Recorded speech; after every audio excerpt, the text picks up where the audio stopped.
हरे कृष्णा कृष्ण कृष्ण हरे हरे, हरे राम राम राम हरे हरे।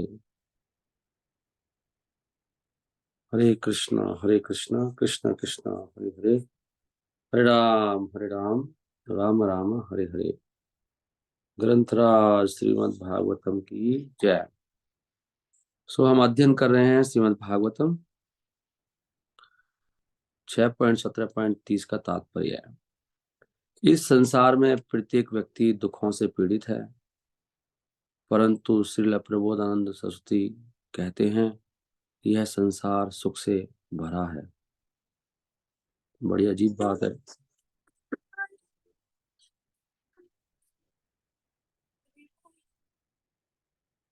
हरे कृष्णा कृष्ण कृष्ण हरे हरे, हरे राम। इसलिए मधुर सही आया गीत ना, नैनम मधुरम हसितम मधुरम।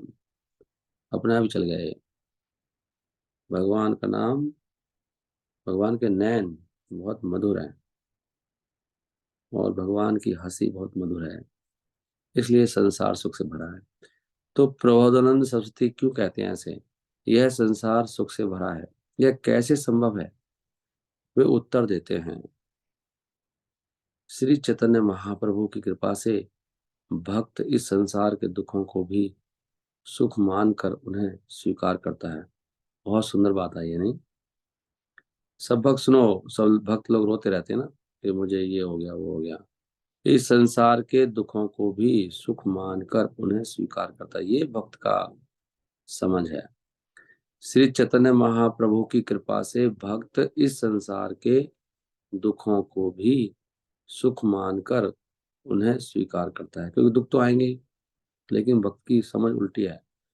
श्री चैतन्य महाप्रभु ने स्वयं अपने व्यवहार से यह दिखाया, वे कभी दुखी नहीं रहे, अपितु हरे कृष्ण महामंत्र का कीर्तन करते हुए वे सदैव प्रसन्न रहते। कीर्तन करते हुए सदैव प्रसन्न रहते। व्यक्ति को श्री चैतन्य महाप्रभु का अनुगमन करते हुए सतत महामंत्र का कीर्तन करना चाहिए। हरे कृष्ण कृष्ण कृष्ण हरे हरे, हरे राम राम राम हरे हरे। तब वह द्वंद्व में भरे इस संसार में भी कभी दुख अनुभव नहीं करेगा। यदि व्यक्ति भगवान के पवित्र नामों का कीर्तन करता है तो वह जीवन की प्रत्येक परिस्थिति में सुखी रहेगा। कितनी बड़ी बात है, नहीं?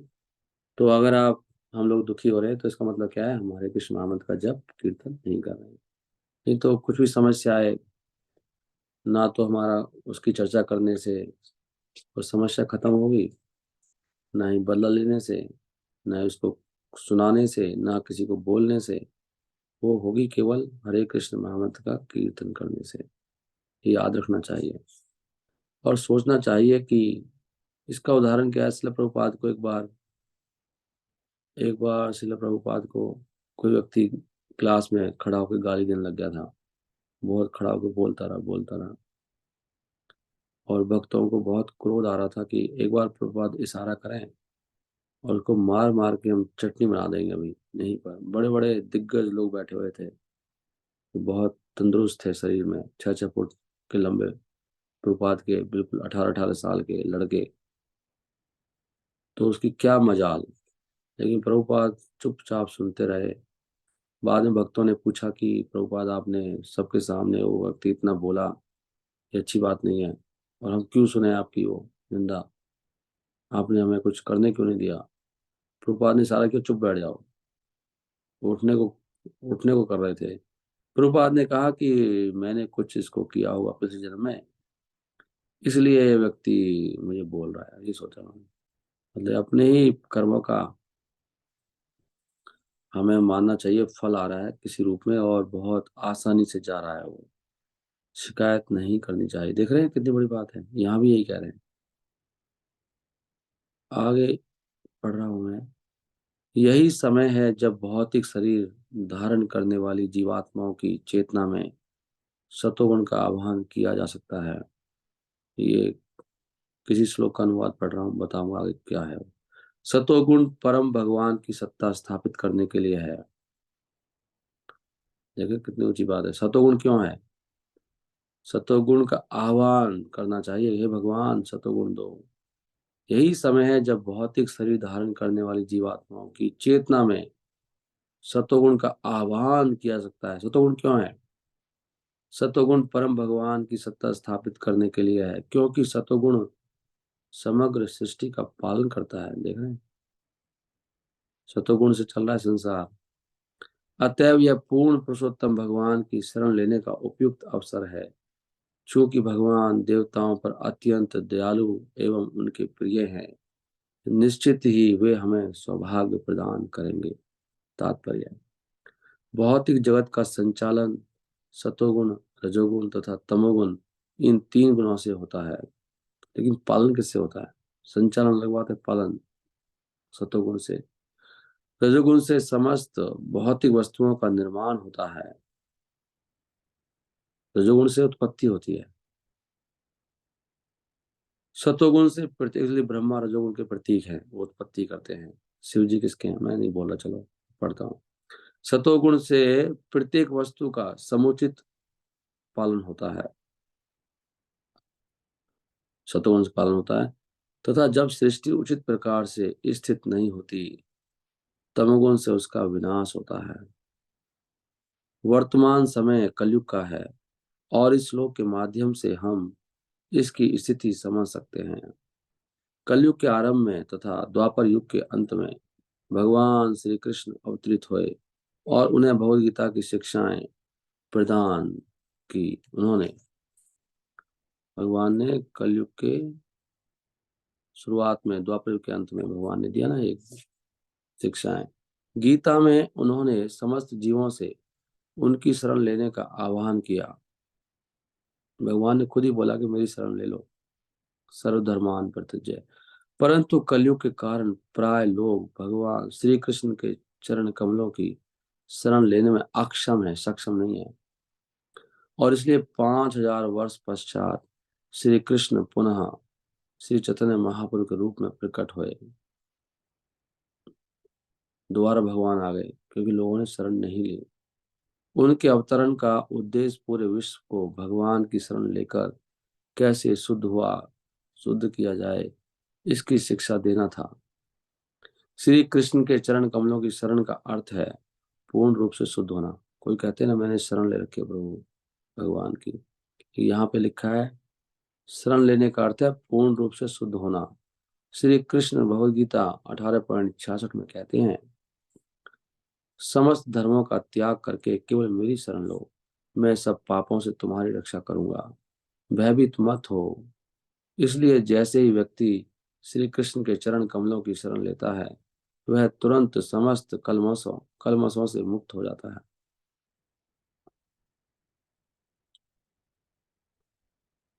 शरण लेने से ही मुक्ति हो जाती है, भगवान ने कहा भी है।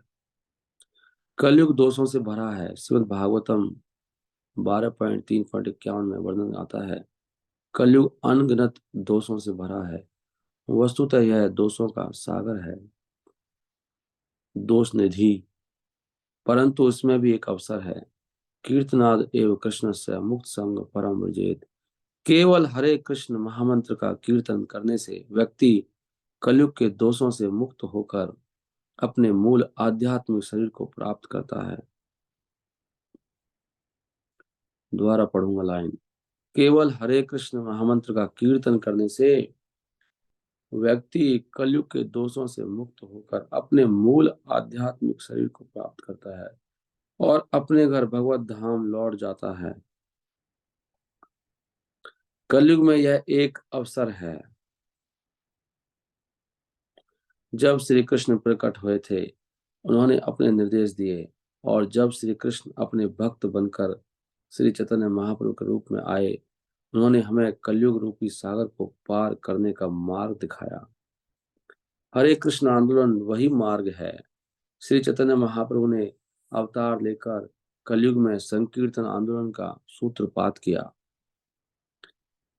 कहा जाता है कि आने वाले 10,000 वर्षों तक यह रहेगा। यहाँ लिखा है, कहते हैं 10,000 साल तक रहेगा ये संकीर्तन आंदोलन 10,000 साल के बाद नहीं रहेगा। उसके बाद क्या होगा, सब अवस्था उल्टी पल्टी हो जाएगी, कर नहीं पाओगे आप। अभी करने का मौका है, कर लो। दोबारा जन्म लेंगे तो फिर मौका नहीं मिलेगा, ये आंदोलन ही खत्म हो जाएगा, घोर कलयुग शुरू हो जाएगा। अभी तो केवल 500 साल बीते हैं। इसका अर्थ है कि अर्थ हुआ कि केवल संकीर्तन आंदोलन को स्वीकार करके और हरे कृष्ण महामंत्र का कीर्तन करके कलयुग के पतित लोगों का उद्धार हो जाएगा। कुरुक्षेत्र के युद्ध के बाद कलयुग आरंभ हुआ और इसकी अवधि 4,32,000 वर्षों की है। इसमें से 5,000 वर्ष बीत गए हैं और 4,27,000 वर्ष आने शेष है। कृपा जी सब तात्पर्य में लिख रहे हैं। इन 4,27,000 वर्षों में 500 वर्ष पूर्व श्री चैतन्य महाप्रभु द्वारा स्थापित संकीर्तन आंदोलन 10,000 वर्षों तक कलयुग के लोगों को एक अवसर प्रदान करेगा, जिससे वे हरे कृष्ण आंदोलन और हरे कृष्ण महामंत्र के कीर्तन को स्वीकार करके भौतिक जीवन के चंगुल से मुक्त हो सकते हैं। देख रहे हो, कीर्तन की बात आ रही बार बार। हरे कृष्ण महामंत्र सदैव प्रबल एवं प्रभावी रहता है, प्रबल और प्रभावी, परंतु कलयुग में इसकी शक्ति अत्यंत विशेष है। सदैव मतलब बाकी युगों में भी था, लेकिन कलयुग में भगवान ने विशेष रूप से इसको और शक्तिशाली बनाया है। भगवान ऐसा कर सकते हैं, जैसे कि सूरज चमकता है हमेशा, लेकिन मैं अपनी तरफ से समझाने की कोशिश कर रहा हूँ, मतलब व्याख्या, लेकिन गर्मियों में बहुत विशेष चमकता है। ऐसे ही कलयुग में इसकी शक्ति ज्यादा है, ऐसा समझना चाहिए, अभी ज्यादा है शक्ति। इसलिए महाराज परीक्षित को निर्देश देते हुए सुखदेव गोस्वामी ने हरे कृष्ण महामंत्र कीर्तन पर बल दिया।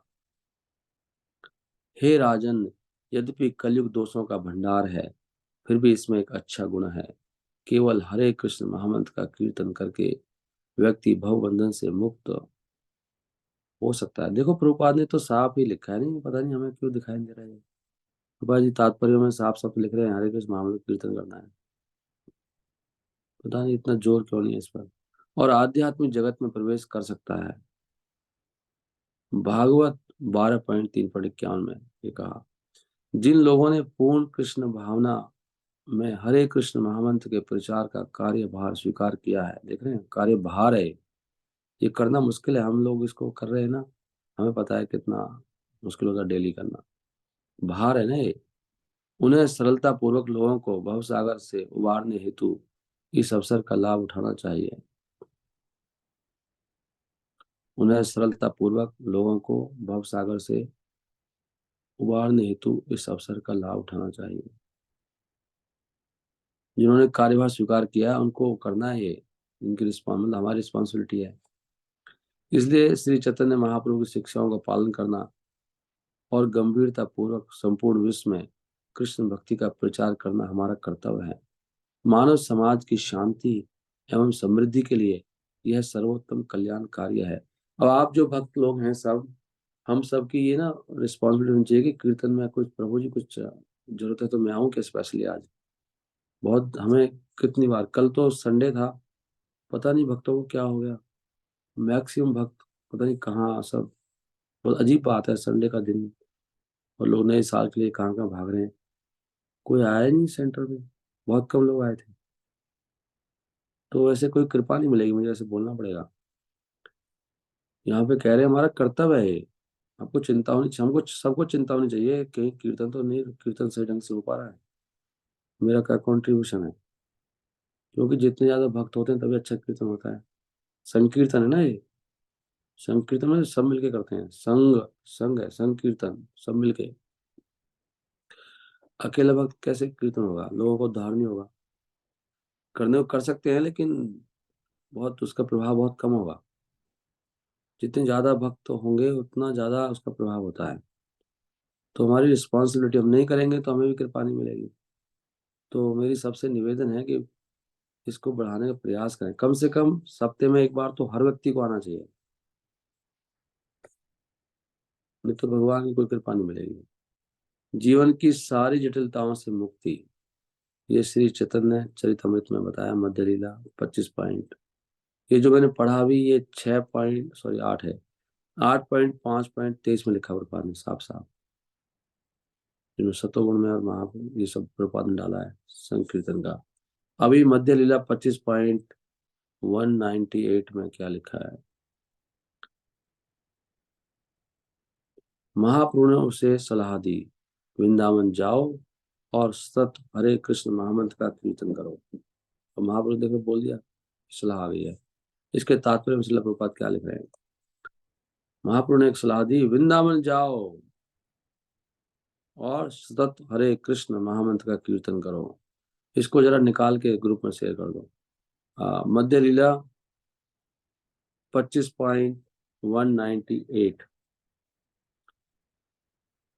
यह सारे पापों से मुक्ति का मार्ग है, तात्पर्य लिखा है। कलयुग में प्रत्येक व्यक्ति नाना सामाजिक, राजनीतिक तथा धार्मिक जटिलताओं में बंधा हुआ है। इसका टाइटल दिया है भक्तों ने जिन्होंने किताब लिखी है, जीवन की सारी जटिलताओं से मुक्ति। जटिलता मतलब है फंदा, फंदा होता है जटिलता, फंस गया आदमी, बहुत मुश्किल है निकलना। उन सबसे झंझट झंझट झंझटों से मुक्ति कैसे होगी, उसका उत्तर मिल रहा है हमें आज यहाँ पर। यह सारे पापों से मुक्ति का मार्ग है। कलयुग में प्रत्येक व्यक्ति नाना सामाजिक, राजनैतिक तथा धार्मिक जटिलताओं में बंधा हुआ है। फलतः कोई भी सुखी नहीं है। कलयुग के दूषित प्रभाव से सबकी जीवन अवधि अत्यंत अल्प है। ऐसे अनेक मूर्ख घूम रहे हैं जो लोगों को सुखी होने के लिए नाना प्रकार के परामर्श दे रहे हैं। कितना अच्छी बात लिखे हैं। श्रील प्रभुपाद इतने दयालु हैं, हमारे सारी समस्याओं को अंत करने के लिए पूरा बहुत जोर से प्रचार कर रहे हैं। ये मूर्ख कौन है जो एडवर्टाइजमेंट कर रहे हैं? इतनी बड़ी इंडस्ट्री है, ये साइंटिस्ट, ये राजनेता, जितने समाज के लीडर्स हैं, मूर्ख लोग हैं। ऐसे अनेक मूर्ख घूम रहे हैं, अखबार हैं, किताबें छप रही हैं, जो बता रहे हैं ऐसे सुखी हो गया। इन मूर्खों की बात नहीं सुननी चाहिए। इसलिए ये अखबार, टीवी, रेडियो, ये भौतिक किताबें, ये सब हमारी जिंदगी को खराब करने के लिए हैं। इसलिए प्रभुपाद दया करके बता रहे हैं, ऐसे बहुत मूर्ख घूम रहे हैं। वो कह रहे हैं तुम सुखी हो जाओगे, ये प्रोडक्ट ले लो हमारा, ऐसे कर लो। परंतु जीवन की जटिलताओं से वास्तविक मुक्ति का अर्थ है हम अगले जीवन की तैयारी करें। देख रहे हैं आप, इस जीवन में तो कुछ करना ही नहीं है, ये तो पहले फिक्स है सब। तब जाके झंझट खत्म होंगे। तथा देहांतर प्राप्ति धीरज तत्र न मुह्यति। अपने आध्यात्मिक स्वरूप में स्थित होकर व्यक्ति को अपने घर भगवत धाम लौट जाना चाहिए। हमारा जीवन जीने का तरीका भी इतना सिंपल होना चाहिए ताकि रोज हमें, भक्ति ठाकुर कहते हैं, कम से कम हर भक्त को 8 घंटे भक्ति करना चाहिए डेली। ऐसा जीवन जीने का, नौकरी पेशा इस प्रकार होना चाहिए हमारा। ये नहीं है उसी में सारा जीवन बीत गया, समय नहीं मिलता है। आग लगे ऐसी नौकरी धंधे में, ऐसे भगवान को हमें प्रार्थना करना चाहिए। अगर हम सच्चे मन से प्रार्थना करेंगे तो ऐसा होगा भी। भगवान की कृपा से कुछ भी असंभव नहीं है। हमारे अंदर भक्ति की भावना नहीं है, सरल, वो सिंसियरिटी नहीं है, तो इसलिए हमारा जीवन फिर जटिल हो जाता है। यहाँ श्री चैतन्य महाप्रभु इसी सरल विधि का अनुमोदन कर रहे हैं। महाप्रभु क्या बताते हैं, सरल विधि क्या है? वो बता रहे हैं, अनुमोदन क्या कर रहे हैं? अनुमोदन मतलब सलाह दे रहे हैं भगवान। क्या बता रहे हैं? हमें भगवान के पवित्र नामों अथवा हरे कृष्ण महामंत्र का कीर्तन करना चाहिए। श्री चैतन्य महाप्रभु के चरण चिन्हों का अनुगमन करते हुए यह कृष्ण भावना अमृत आंदोलन पूरे विश्व में इसी पद्धति का प्रचार प्रसार कर रहा है। प्रचार करना है खड़े होकर किसी को, और प्रसार करो, उसको आगे बढ़ाना है, आगे भी लेके जाओ, ऐसा बनाना है हिसाब के आगे बढ़े। हम यही कहते हैं, हरे कृष्ण महामंत्र के कीर्तन द्वारा जीवन की समस्त जटिलताओं से मुक्त हो जाओ और भगवान श्री कृष्ण का साक्षात्कार करो, उनकी भक्ति करो और अपने जीवन को पूर्ण बनाओ, जिससे तुम अपने वास्तविक घर भगवत धाम लौट सको। श्रील प्रभुपाद की जय। ये पता है क्या होता है, ये पढ़ता हूँ ना मैं तो मेरे को कुछ हो जाता है। सत्य बोल रहा हूँ, अभी मेरे को रुकने का मन नहीं कर रहा। और ये आवेश इतना ना हम सब बस में है ना, कभी माया के बस में है, कभी योग माया के बस। योग माया का सब रहता है, एक कथा ना एकदम ऐसे करता है कि एक ही तो पढ़ ही डालूं, छोटा सा और पढ़ लेता हूँ। लेकिन समय हो गया है, रुकना पड़ेगा, 5 बार है। ओके, हरे कृष्णा। मैं आप सब भक्तों के क्या करूं, मतलब चरणों को पकड़ूं, क्या करूं, आप बताओ। अब मुझे आप सबकी बहुत जरूरत है, क्योंकि मेरे दिमाग में घुस गया है। कल भी मैं कुछ भी पढ़ता हूँ उसमें ये कीर्तन कीर्तन सामने आ रहा है, पता नहीं। हर जगह ऐसे लगता है कीर्तन करो कीर्तन करो, यही चीज आ जा रही है हर जगह। कल हम एक भजन गा रहे थे, उसमें वो एक पॉइंट निकल के आया। उसमें लिख रहा था जितना जोर से, जितनी आवाज, जितना दम है आपके अंदर, मतलब गले की नस फटने वाली हो जाए, इतनी जोर से कीर्तन करो, ऐसे लिख रहा था उसमें। भक्ति सिद्धांत सरस्वती ठाकुर एक भजन में कह रहे हैं, उच्चली उच्चली स्वरे, उच्चली स्वर भजन में गा रहे हैं, कीर्तन करो जितनी ताकत है आपके अंदर। लोगों को लगे इतना कैसे जोर लगा रहा है, इतनी जोर जोर से गाना चाहिए सबको जब कीर्तन हो, तब लोगों को उत्साह आएगा, उससे उद्धार होगा। उच्च कीर्तन से कीड़े मकोड़े भी तर जाते हैं। सोचो कितनी कृपा भगवान हमें देंगे अगर हमारे कीर्तन से कोई कीड़ा मकोड़ा तर जाए, जो नाली में पड़ा हुआ है।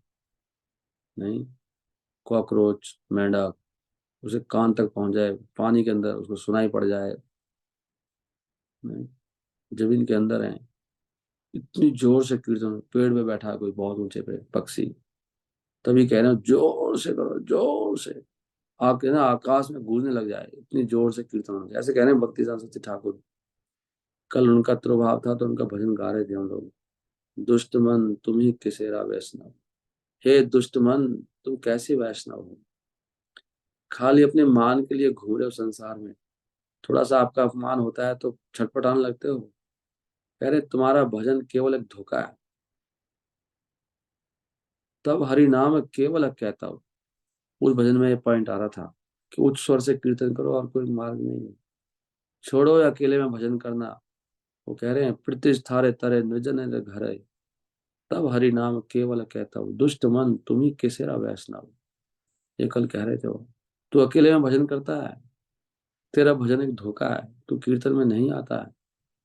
यही पॉइंट था उनका पूरे भजन में। और 19 स्टैंजा लिखे उन्होंने।